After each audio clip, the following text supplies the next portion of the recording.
대표님 여기 꿀팁 한번 이야기해 주시면 좋을 것 같은데. 어떤 부분을 이야기해 주시면 되는가요? 지금 우리가 13리터나 12리터를 네.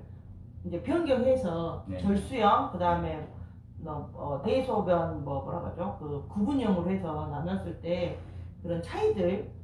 네, 일단 지금 물이라고 하는 게 결국은 빗물이 모아져서 우리가 상수도로 쓰고 있지 않습니까? 네네. 그다음에 지하수도 마찬가지로 빗물이 그 수원이 되는데 네. 비가 안 내리게 되면 결국은 물을 쓸 수 있는 양이 그만큼 줄어들 수밖에 없을 거고 네. 우리는 일상적으로 생활에서 쓰는 것처럼 물을 물 쓰듯이 그야말로 쓰고 있는 상황이 발생을 합니다. 네. 방금 말씀 주신 것처럼 집에서 쓰는 그 화장실의 변기의 물 저장 탱크의 양은 12 내지 13리터 정도 됩니다.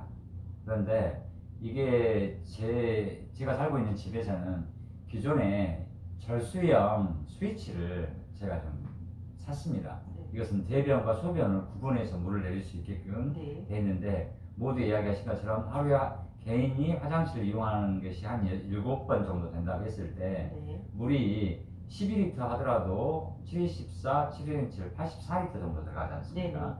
84리터가 들어가는데 제가 가져왔던 그 대변기, 소변기를 구분해주는 스위치가 있는 네네. 이것은 훨씬 양을 줄여줄 수가 있습니다. 네. 대변기는 그대로 12리터가 내려가지만 소변기는 그 3분의 1 정도 네. 양이 내려갑니다. 그러니까 통계 보니까 67리터 정도, 네. 약 30%를 절약할 수 있다 그래요? 네네. 네. 그래서 그런 부분들의 그 소변기, 대변기를 구분해서 스위치를 다는 것이 한 가지 방법이 있고요. 네. 또 다른 방법은 우리가 전통적인 방법인데 네.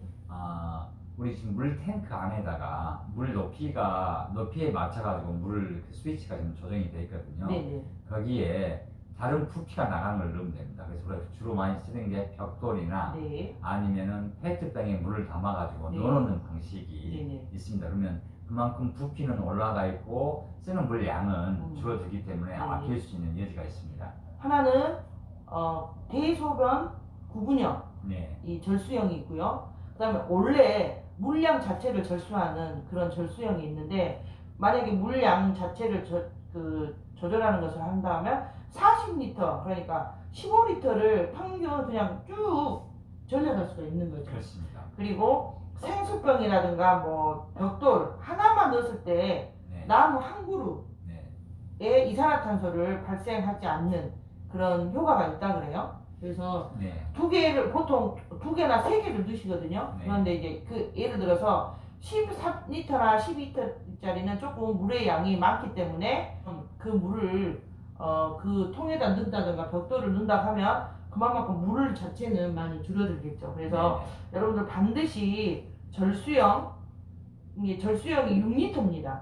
그리고 대소변 구분형은 9리터예요. 그래서 그것을 바꿀 수는 없다 하면 아까 대체형으로 생수병에 물을 담아서 넣는다든가 벽돌을 몇 개를 더 집어넣어서 그거에 맞춰서 좀 하셔도 충분하겠다는 생각이 들어서, 만약에 그렇게 한다면 전체적으로 50% 물 절약을 하니까 지금보다 사용량이 137리터밖에 사용하지 않으니까 훨씬 절감이 되죠. 그러면 우리가 한 가정이라고 생각하지 마시고 150만 인구잖아요, 우리가 당주가. 그러면 150만 인구가 어떻게 보면 절반으로 사용한다 라고 했을 때 70만 정도 사용하니까 굉장히 줄어든 거면 어마어마한 물의 양입니다.